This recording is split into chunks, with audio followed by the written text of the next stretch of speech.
The Lion King, one of the best-loved animated films of all time, the highest-grossing animated film for nearly a decade, an award-winning score, the source of a number of rather insane legal cases that still haunt Evil Mouse Incorporated to this very day, and the furry awakening for many a millennial.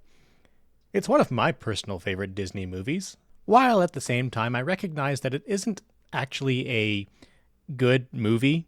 The characters are one note, the plot is simultaneously simple and inane, and I wouldn't be the first one to criticize its problematic morals.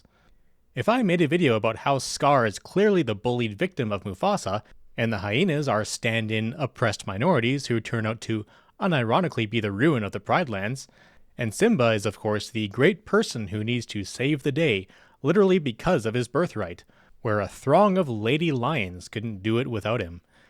Yeah, it doesn't look good. Looks actually pretty bad.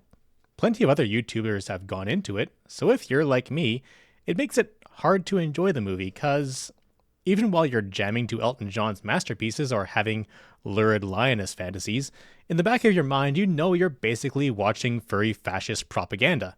But what if I told you that there was another way to look at it?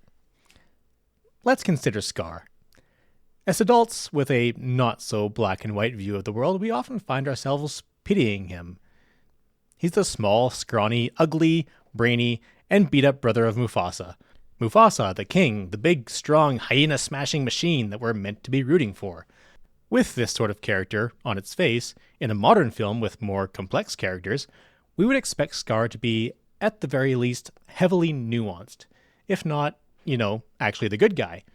A champion of the downtrodden, a force for change as he builds himself back up from being beaten down over and over again, overcoming his trauma. So why don't we see that in The Lion King? We could chalk it up to just bad story writing, for sure, bad messaging, but we can look at things another way. What other heads of state do we know from history who were also beaten down, ridiculed, considered outcasts in society? Like someone who volunteered for military service during their nation's largest war and never actually saw action. Maybe they applied for, art school, and they were straight up told their art wasn't good enough.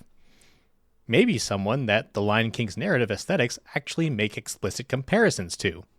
Okay, this is where I hit a snag. If you're an evil mouse corporation and you want to rail against the inclusion of the proverbial hyenas of the first world, and explicitly support the idea of a sole savior of a nation, you don't then explicitly liken the villain to Hitler. Or if you do, at the very least, you put words in their mouth that explicitly address the problem at hand as progressives do.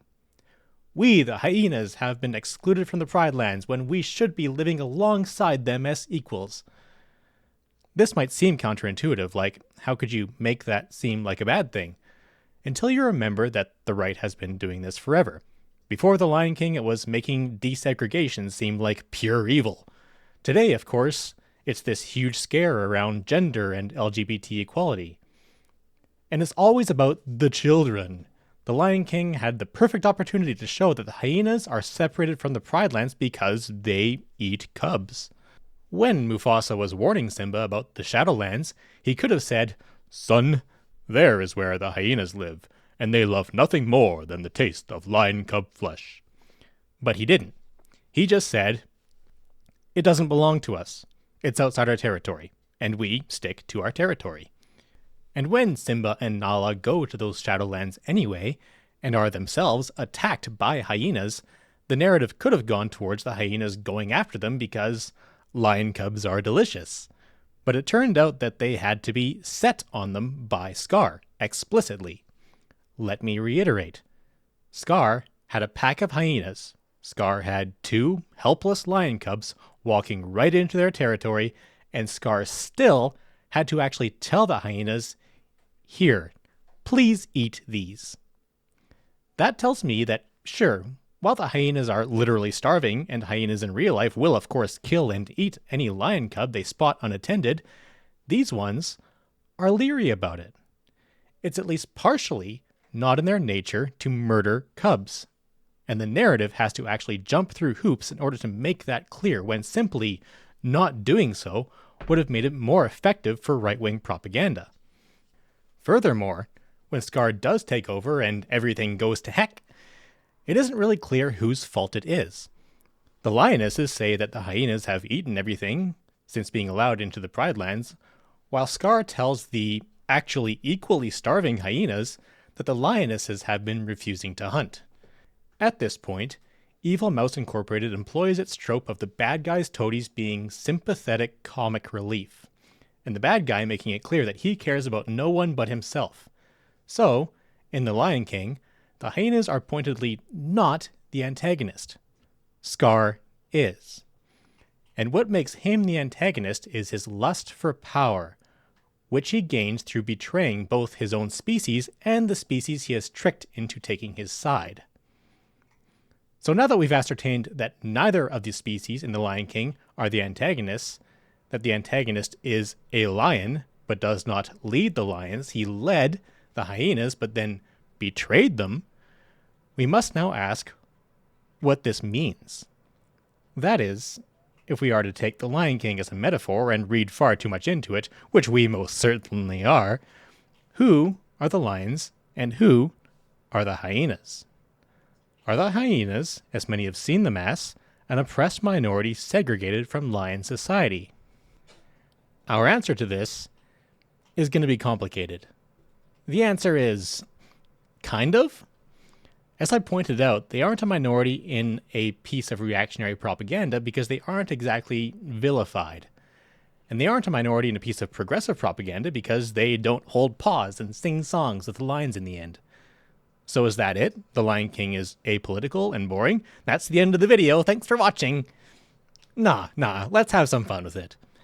There are different ways of being a minority in society, aren't there? In the United States, Black Americans are a minority, a visual minority who are oppressed. But what about, say, the Ku Klux Klan? Are they a minority? They aren't a visible minority, but they do form a socially constructed niche that lies outside of the hegemony. Let's dial it back a bit, away from the explicit racism. Are homeless folk a minority? Are precarious workers a minority? Once again, they aren't a visible minority, sure, but they are oppressed, and they do therefore have a tendency to overlap with visible minorities who are also oppressed. Black homelessness, Black unemployment, Black drug addiction, Black prostitution are at higher rates in the United States than they are among white people. People within these social categories, though, especially white people, also tend to overlap with reactionary movements. What do the Freedom Convoy, the Proud Boys, and the Brown Shirts all have in common? If you said they're all violent right-wing organizations, you're only partly right. They all also recruit very heavily from those groups I just mentioned: the impoverished, the homeless, and the precariously employed. This particular overlap between the far right and the destitute means we have a group of poor people who used to be, or think they ought to be by right, better off, and who will both accept any reason they're given to why they aren't, and take any bit of power they're given regardless of from whom. So if you take a group of them and say, oh, I don't know, just murder those lion cubs and make me your king and everything will be fine. Don't think too hard about it. Just listen to teacher. You'll be my personal army and you'll never go hungry again. They're pretty likely going to go along with you, right? There's actually a term in Marxist theory for this group of people, and you'll hear me bring it up more in other videos, as I think it's a term we really ought to be thinking about and developing further. They're called the Lumpen proletariat, literally meaning the ragged working class, the proverbial rags that have been torn away by a changing society and left to scrounge and leech what they can to survive. Before I go on, please note that this term was coined and used primarily long before the modern welfare system existed. The first one was only established in 1870, and what we think of as welfare today didn't really take hold as a mainstay in the industrialized world until after the Bolshevik Revolution. So when we're talking about the Lumpen proletariat being parasitical, we're not talking about being parasitical on the government. We're not talking about welfare queens. We mean people who prey on the working class. Violent criminals, scammers, people given in to a culture of poverty where their roughness is celebrated while simultaneously insisting themselves better and more deserving than others. So when you hear the word Lumpen proletariat in a modern context, think Duck Dynasty or Swamp People. The Lumpen proletariat are unintelligent and proudly so, living day to day, roughing it, and in the same breath, knowing they deserve more simply by merit of who they are. Simultaneously, they're an oppressed minority, and they're also easily bought for reactionary movements. When someone comes along and throws them that bone and says, yes, you do deserve more, and if you follow me, do as I say, and don't ask too many questions, I can get you everything you want, they take it. The hyenas are the Lumpen proletariat. And Scar is what Clyde Barrow, a political scientist who has written extensively on the Lumpen proletariat, might call a Lumpen king. He's Napoleon III. He's Adolf Hitler. He's Donald Trump. He's these people who come into power on the backs of these downtrodden reactionaries, bought with promises or just power and money, who enacts the reversal of social progress under the guise of helping the real oppressed people of the country to take it back. And then, of course, ditching them when it suits him. Napoleon III gutted the National Guard out of fear that it would turn against him. Hitler did the same, if much more violently, with the brown shirts. And Scar, of course, turned blatantly against the hyenas in the end of The Lion King. But does this make Scar a fascist? Crucially, Scar isn't a nationalist. He isn't all about lion supremacy or the position of the pride lands in the world. He certainly creates animosity between the lionesses and the hyenas, but this alone doesn't qualify him as a fascist. He's certainly an authoritarian and a reactionary, and I think what prevents him from realistically going full fash is the lack of progressive opposition. Fascism is always a reaction to something, specifically to the rise in popularity of socialist ideas. So to me, Scar isn't a fascist, but the antagonist of The Lion King is definitely a right-wing Bonapartist. He makes a few concessions here and there, but ultimately just cares only about remaining in power, whatever that might look like. Whew. Okay, that's a heck of a lot of time talking about everyone's favorite character in the series, but what about the protagonists? Where does that leave Simba? What about Mufasa? Well, Mufasa's just daddy. That's all we know about him. That's what he does. And his role is the carrier of tradition. And the story seems to revolve around passing that role to Simba, and Simba resisting it initially out of anxiety over leaving his new life for his birthright. This new life is exemplified in Timon and Pumbaa, two other protagonists, who are, by definition, also Lumpen proletariat. Look, they're members of a non-class, unrelated to any sort of productivity, glorifying their own subsistence living. Hakuna Matata, that jazzy song that drove parents insane in 1996 and rankles with adults today who wonder why a philosophy of never doing anything is being taught to children. But, in our overindulgent analysis here, that song fulfills a role in solidifying the key principle in The Lion King that is shared, of all things, by Timon and Pumbaa, and by the hyenas. Both their shared membership within the Lumpen proletariat, and the ways in which they can variably 1. Act in counter-revolutionary ways, like the hyenas propping up an autocrat for their own theoretical gain and the destruction of what's been built. 2. Act in ways that stifle progress, like Timon and Pumbaa discouraging Simba from returning to the Pride Lands to try to make things better. And eventually, 3. Actually be galvanized as a productive force in a revolutionary context. Because Simba's assault on Scar, in the end, is something of a revolution. Sure, he really just winds up returning Pride Rock to its former status quo with a king at its head, and Scar's former supporters exiled. It's not a perfect metaphor. Simba isn't a Marxist icon, don't get any ideas, but he is at least fighting for productive change, like the Republicans against Napoleon III, who just wanted to return to the constitutional parliament that preceded him.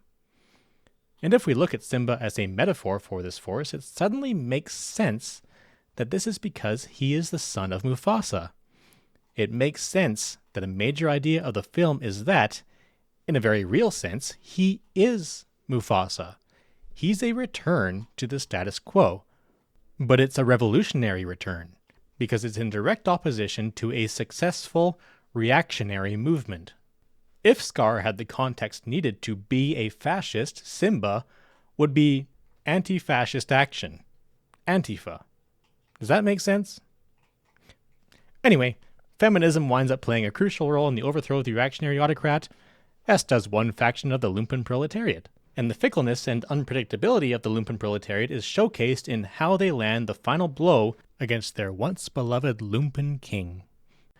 And the film ends with everything supposedly returning to the same way it once was, for it all to happen precisely the same way again in The Lion King 2, with Zira as the new Lumpen queen of the outcast lionesses. Do you think that's actually what they mean by the circle of life?